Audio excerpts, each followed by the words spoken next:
This video is on fractions of a group or set. So I have a group here, a set of some different shapes. I have squares, which one of them is shaded, circles, square, and a star there.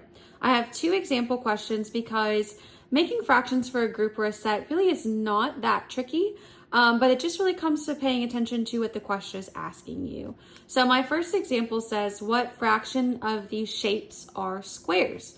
So we'll make our fraction bar. We always start with the denominator first, and the denominator is going to be the total shapes because it's asking about the fraction of the shapes. So I have 1, 2, 3, 4, 5, 6 shapes total. So my denominator is going to be 6.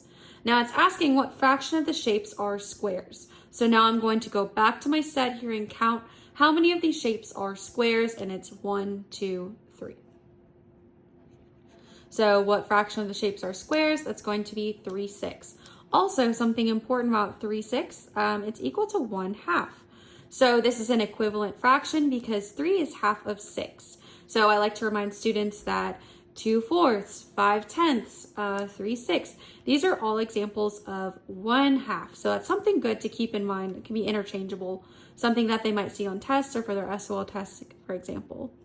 Example 2 here, we have what fraction of the squares are shaded. Now this one is a little bit different because this time it asks for fraction of the squares. Our first example was fraction of these shapes, but this time it's fraction of the squares. So your denominator is going to be the total amount of squares and not shapes. So looking up here, we have 1, 2, 3 squares.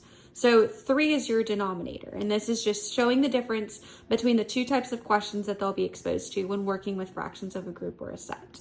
So 3 is the denominator this time, and it's asking about what fraction of the squares are shaded. So 1 square out of 3, 1/3, is shaded.